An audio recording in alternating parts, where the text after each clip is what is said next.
അസ്സലാമു അലൈക്കും വറഹ്മത്തുള്ളാ. ആരുടെ മുന്നിലും യാചിക്കാതെ കൈനീട്ടാതെ അന്തസ്സോടും അഭിമാനത്തോടും കൂടി ഈ ഭൂമിയിൽ ജീവിക്കുവാൻ, നമ്മുടെ ജീവിതത്തിൽ അത്ഭുതകരമായ മാറ്റങ്ങൾ ഉണ്ടായിത്തീരുവാൻ, കുന്നോളമുള്ള നമ്മുടെ കടങ്ങൾ തകർന്നടിയുവാൻ, നമ്മുടെ ജീവിതത്തിൽ നിന്ന് ദാരിദ്ര്യം വിട്ടകലുവാൻ, സാമ്പത്തിക പുരോഗതിയുണ്ടാകുവാൻ, സാമ്പത്തികപരമായ വിഷമങ്ങൾ നീങ്ങിക്കിട്ടുവാൻ നാം ഓതേണ്ട മഹത്തായ ഒരു ആയത്തിനെ സംബന്ധിച്ചു പറയാം.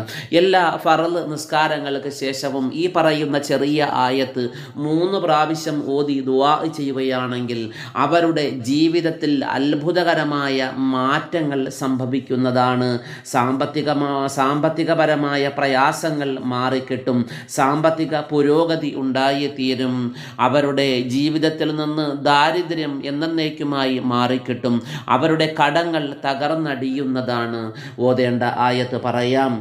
ബിസ്മില്ലാഹിർ റഹ്മാനിർ റഹീം.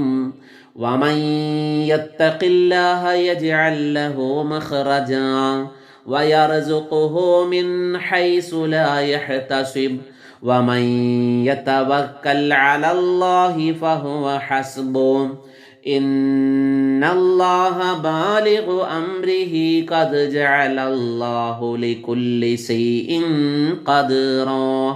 ഈ ഒരു ആയത്ത് എല്ലാ ഫറള് നിസ്കാരങ്ങൾക്ക് ശേഷവും 3 പ്രാവശ്യം ഓതി ദുആ ചെയ്യുക. അതിനുശേഷം യാ മുസബ്ബിബൽ അസ്ബാബി സബ്ബിബ്നി, യാ മുസബ്ബിബൽ അസ്ബാബി സബ്ബിബ്നി, യാ മുസബ്ബിബൽ അസ്ബാബി സബ്ബിബ്നി എന്നുള്ള ഈ ഒരു ചെറിയ ദുആ കൂടി 3 പ്രാവശ്യം ചൊല്ലുക. ഇങ്ങനെ എല്ലാ ഫറള് നിസ്കാരങ്ങൾക്ക് ശേഷവും ഈ പറഞ്ഞ ആയത്തും ഈ ചെറിയ ദുആയും 3 പ്രാവശ്യം പതിവായി ചൊല്ലി വന്നാൽ അവരുടെ ജീവിതത്തിൽ കുന്നോളമുള്ള കടങ്ങൾ അല്ലാഹു തആല വീട്ടിക്കൊടുക്കും. അവരുടെ ജീവിതത്തിൽ ഒരിക്കലും ദാരിദ്ര്യം ഉണ്ടാവുകയില്ല. സാമ്പത്തികപരമായ പ്രയാസങ്ങൾ മാറിക്കിട്ടും, സാമ്പത്തികപരമായ പുരോഗതി അവരുടെ ജീവിതത്തിലേക്ക് വന്നു ചേരുന്നതാണ്. അത്ഭുതകരമാംവിധം അവരുടെ ജീവിതത്തിൽ മാറ്റങ്ങൾ സംഭവിക്കും. ആരുടെ മുന്നിലും കൈനീട്ടാതെ യാചിക്കാതെ അവർക്ക് ജീവിക്കാൻ സാധിക്കുന്നതാണ്.